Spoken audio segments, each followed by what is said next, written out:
Hi guys, this is Duncan from dunksblog.com. It's just been announced on the Google official blog that Google Reader is shutting down on July the 1st, 2013. This is a big deal for those of you like me that use Google Reader on a day-to-day basis to get your news, or use a service like Feedly to provide a magazine-style start page. That's actually powered by Google Reader. So we're going to want to get our stuff off this service and onto an alternative. So firstly, make sure you get onto Google Reader and go to the Import and Export tab and download your data through Takeout. This will give you a zip file which contains all the information you need to get yourself onto another service. So what other services are there?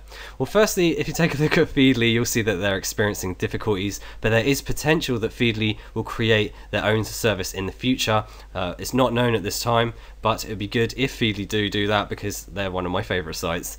But then there's NetVibes and Bloglines. They both seem to follow exactly the same thing. NetVibes is ideally your personalized start page with widgets, so you can add a bunch of things here. We've got all the categories along the top. I did make a video on this a while ago.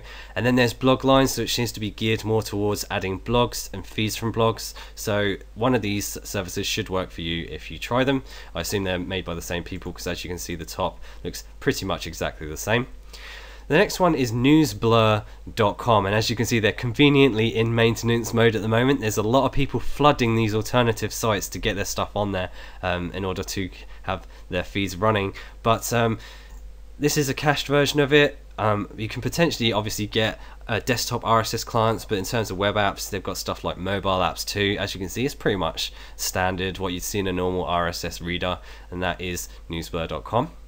Next one is collected.info. You get yourself a subdomain, so you can see mobilephone2003.collected, and I can essentially make collections where I can add all my feeds in. So you can see I've just got Dunk's blog just to show you how it looks. It's okay and works pretty well.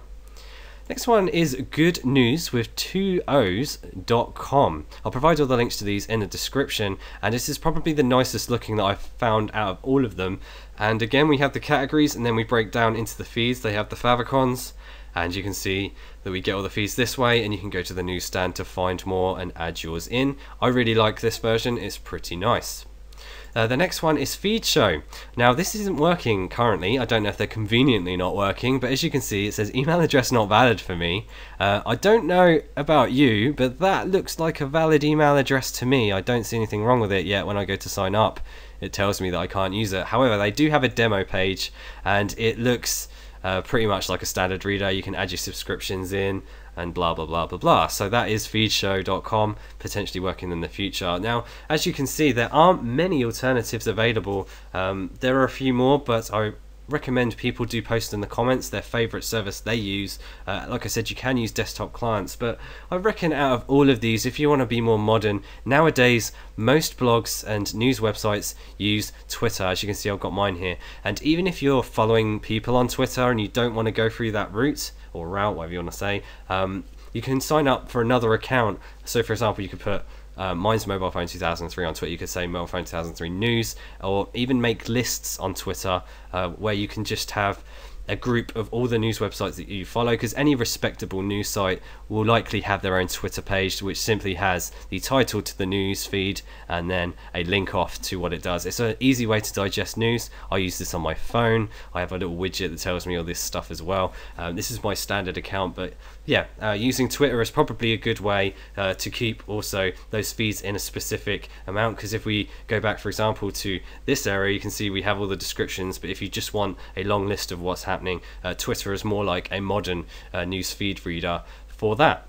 So that pretty much covers it. These are all the ones that are available as of today. I reckon there'll be a lot more opened in the future, so stay tuned for that. But July the 1st currently is what Google is saying that they're going to be shutting down in their spring clean. So feel free to have your opinions in the comments on that. Again, if you know of any services, please post them too. If you like this video, feel free to give it a thumbs up.